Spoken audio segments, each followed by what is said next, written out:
Kejadian ini didasarkan dari pengakuan seorang pemuda yang dirahasiakan identitasnya. Pemuda tersebut berprofesi sebagai penggali kubur.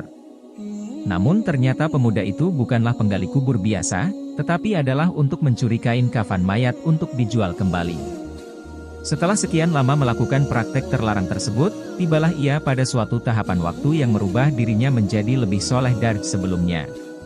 Pemuda itu mendapati 7 kejadian aneh yang di luar logika, karena sudah tidak tahan dengan semua keanehan itu. Pemuda itu pun memberanikan diri menjumpai seorang soleh dan mengakui perbuatan salahnya serta menceritakan semua kejadian yang telah dialaminya. Orang soleh itu pun memberikan pelajaran kepada pemuda itu dari semua kejadian yang telah dia alami itu.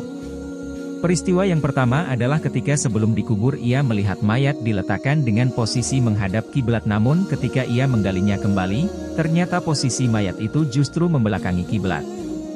Sang ahli ibadah kemudian menjelaskan bahwa itulah orang yang telah menyekutukan Allah, karena itu Allah menghinakannya dengan memalingkan wajahnya ke belakang kiblat. Peristiwa yang kedua adalah seorang mayat yang sangat cantik wajahnya, namun ketika digali kembali wajahnya sangat buruk sehingga membuat siapapun akan ketakutan melihatnya. Menurut ahli ibadah tersebut, seperti itulah keadaan orang yang telah meremehkan sholat dan meninggalkannya sepanjang batas usia yang dimilikinya. Meski ia telah berbuat baik namun semua hangus karena tidak mendirikan sholat.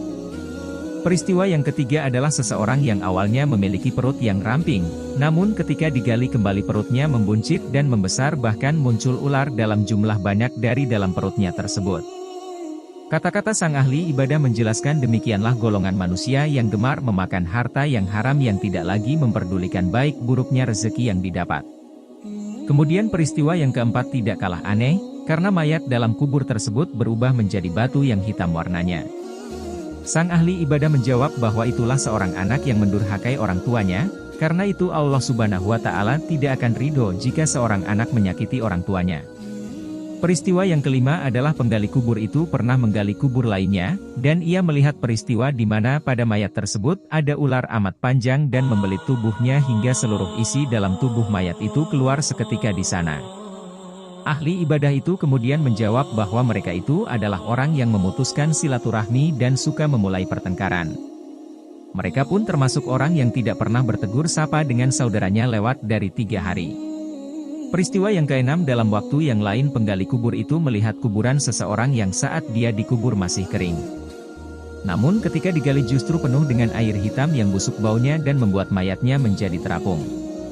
Sang ahli ibadah itu kemudian menjelaskan bahwa mereka itu adalah orang yang senang memakan harta riba sewaktu masih hidup di dunia dan tidak segera memperbaiki kesalahannya. Peristiwa yang ketujuh adalah penggali kubur itu pun pernah melihat mayat yang tersenyum dengan wajah yang berseri-seri. Sang ahli ibadah mengatakan bahwa itulah orang yang senantiasa mencari ilmu dan mengamalkannya. Hai manusia, seperti inilah yang akan mendapatkan kemuliaan di sisi Allah Subhanahu wa Ta'ala sejak hidup hingga akhir hayatnya.